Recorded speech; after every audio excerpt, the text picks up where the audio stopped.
Әр күніңіз сәттілікке толы болсын, ағайын. Бүгінгі тақырыбымда сарымсақтың пайдасы мен зияны туралы айтатын боламын. Ең алдымен пайдасын тізіп шығайық. Сарымсақты шекедей жегенде аллицин заты бөлінеді.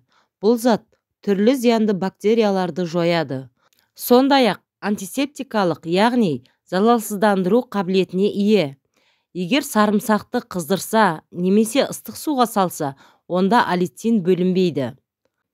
Ас мәзіріне шикі сарымсақты қоссаңыз, ағзаңызды өкпе құрты, дизентерия, кандидоз бен герпес ауруларын тудыратын түрлі бактериялардан қорғайсыз. Сарымсақтың құрамындағы аллицин жүрек қан тамырлар жүйесінің қызметін реттейді. Күніне сарымсақтың бір бөлігін жесе, қан тамырларын нығайтып, қан айналымын жақсартады.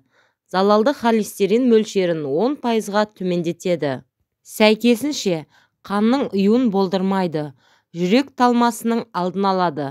12 апта бойына сарымсақты үзбей қолдану артериалды қан қысымын реттейді.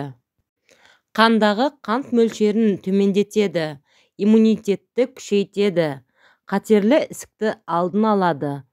Ас қорыту процесін жақсартады.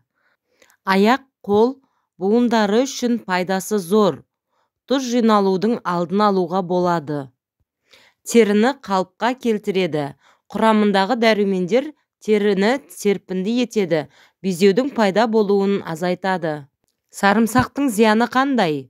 Сарымсақ құрамы түрлі элементтерге өте бай, десе де оны шамадан тыс жеуге болмайды.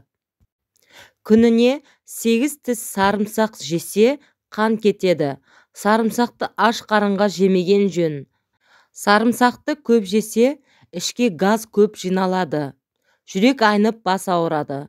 Дене температурасы көтеріледі. Сарымсақты балғын күйінде жеген жөн. Сонда ғана оның құнары мен пайдасы бойға дариды. Бүгінгі видеом сізге ұнаған болса, лайк басып, каналыма жазылып кетіңіз.